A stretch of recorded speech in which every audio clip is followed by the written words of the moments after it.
So all this talk about Xbox going away, no more Xbox consoles, or the day of the digital games and what have you, whatever it was, everybody was freaking out about what was going to happen with Xbox. And Phil Spencer, head of Xbox, announced that he was going to be holding, a conference or a podcast to discuss all these things and all the rumors that were going on. And well, today was the day he discussed them, and we're going to talk about that just a little bit. And this was the podcast over here. You can find it over at xbox.com. It says Xbox promised to bring more games to more players around the world. This really turned into a nothing sandwich, if you really want to get into it. I mean, it was just them really. It was, well, first off, it was Phil Spencer, Sarah Bond, and Matt Booty. They just kind of sat there and talked about all the same stuff they've talked about for the last umpteen years now. There was really nothing new that they discussed, with the exception of sending a few games multi-platform, which was a little not shocking, not surprising at all. Now, over on Xbox, on X, they had a few post that they put out there. It says, Xbox is keeping our promise to bring more games to more players around the world. With an incredible year of major releases like Senua's Saga, Hellblade 2, Indiana Jones and the Great Circle, Avowed, Ara, History Untold, Towerborn, and more. 2024 is going to be great for Xbox players around the world, and we can't wait to see you in June for Xbox Showcase. That was one thing that they really hyped up to a certain extent, is the showcase in June, which I think that's where you're going to hear a lot more of what's to come from Xbox. This, like I said, was really a nothing sandwich. They didn't really say what the future of Xbox and what it was going to be.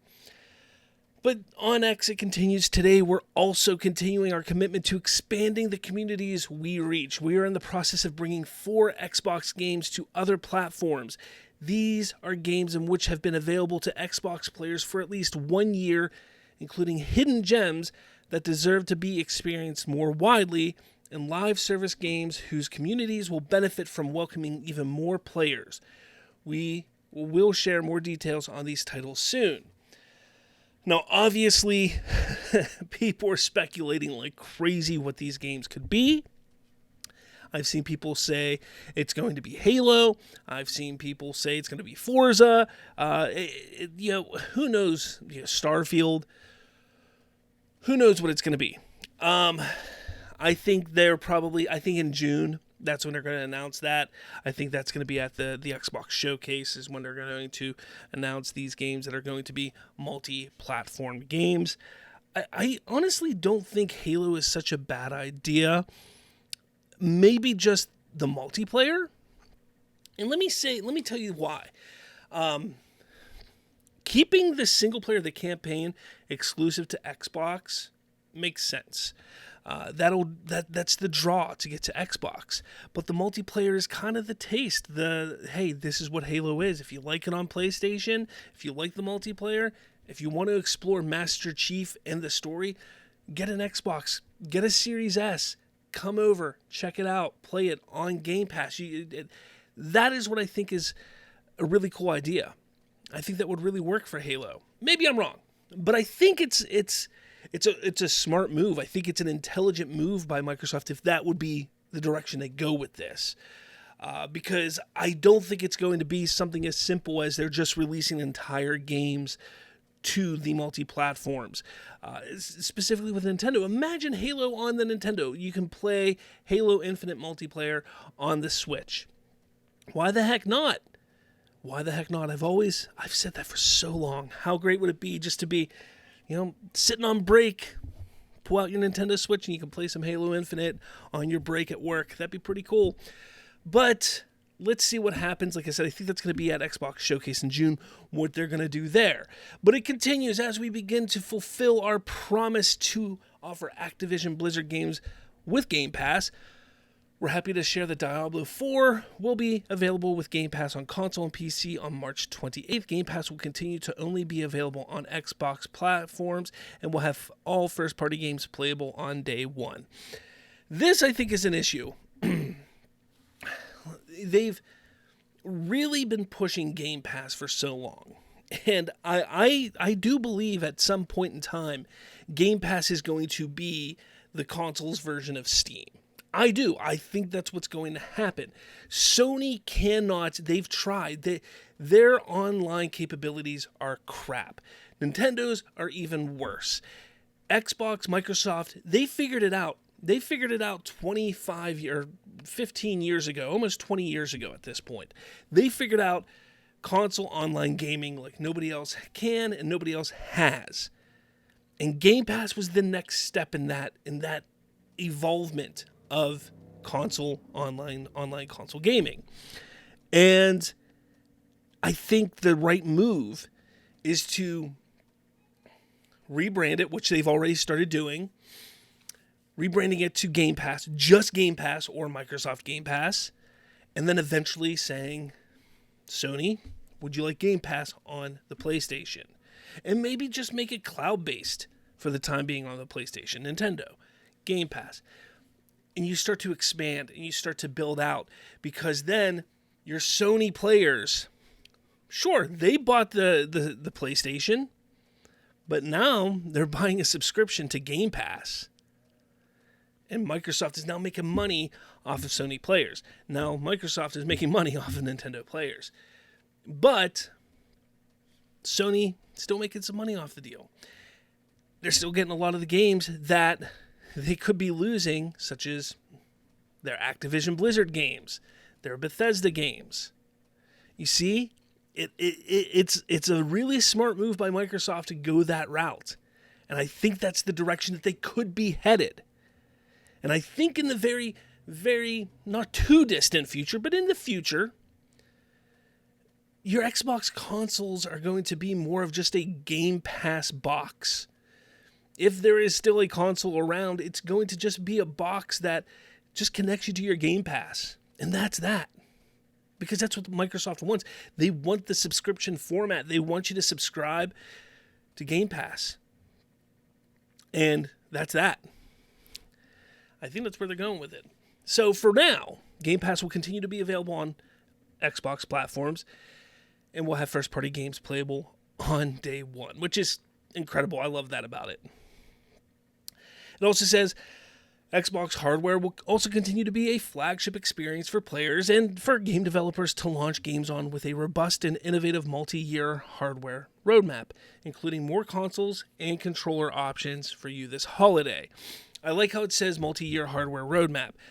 They say that because, first off, they have the new Xbox Series X coming out. It's that one that was leaked about a year ago, maybe not even a year ago. It's almost like a circular version of the X, but it's all digital.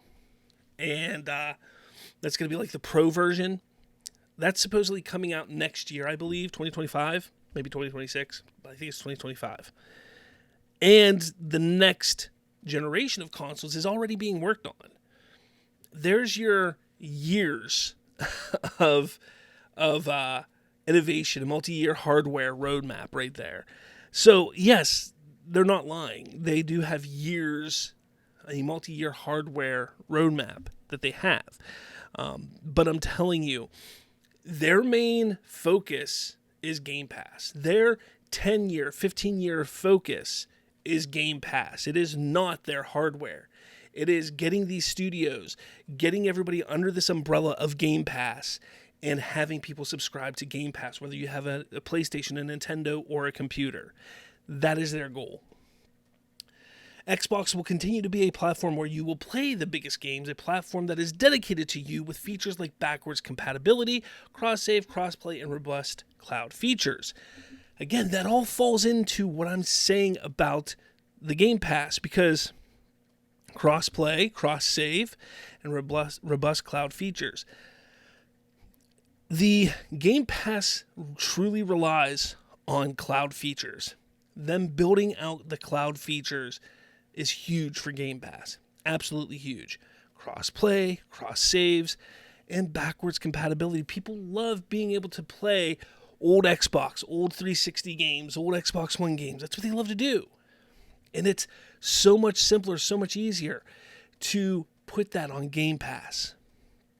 The licensing deals that they have to renew, they can simply put it on Game Pass. And they don't have to renew it per system because they can renew it for Game Pass. Again, makes sense. It's smart marketing and movement for Microsoft moving forward. It just makes sense. Finally, it says this means all the biggest games in the world will be available on Xbox with continued Game Pass Day 1 releases, a multi-year hardware roadmap, and commitment to player-first platforms. We are here to help game creators reach the largest audience possible. The biggest games are larger than any one platform. Very, very interesting wording there. Check out our full blog and podcast here for all the details. Again, you can go to xbox.com, find it there, as well as their Xbox podcast on YouTube as well. But that wording. We're here to help game creators reach the largest audience possible.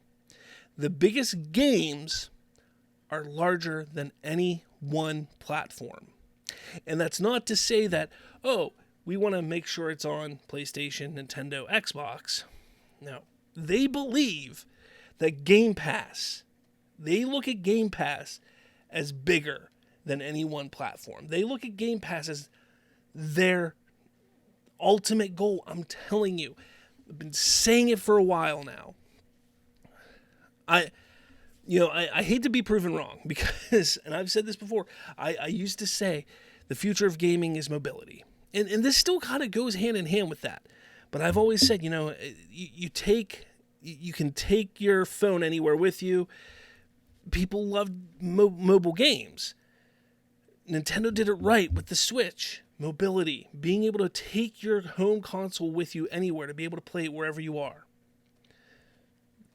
That's more the future of gaming than VR, than AR.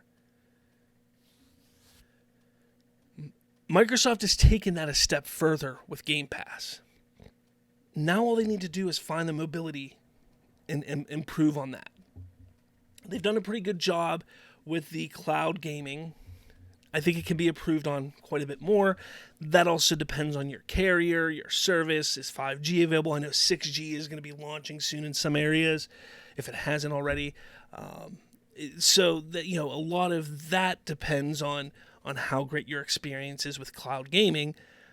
But when it comes down to it, if Microsoft can get over that hump and figure out the best way to get gaming on the go, get Game Pass on the go, away from the cloud, they're sold. They're golden.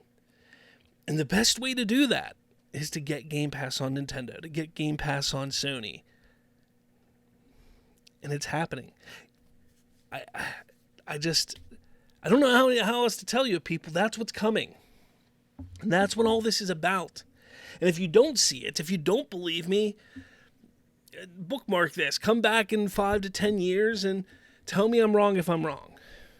Maybe I am, but I look, we know that physical media, physical discs are dying. We know that the future of media, the future of gaming is not just sitting at your couch anymore. So, what else is there? You tell me in the comments below. Hit that like button, hit subscribe, do all that jazz. I really want to hear what you have to say about this. I want to know what you think about this. Again, this was a nothing sandwich, but if you start to read between the lines, if you start to kind of dissect what they're saying here, you start to realize that their focus isn't as much on what you think it is. What they're saying is console this, console that. But Game Pass this, Game Pass that. That is the future of Xbox. But let me know your thoughts in the comments below. With all that, I'll catch you all later.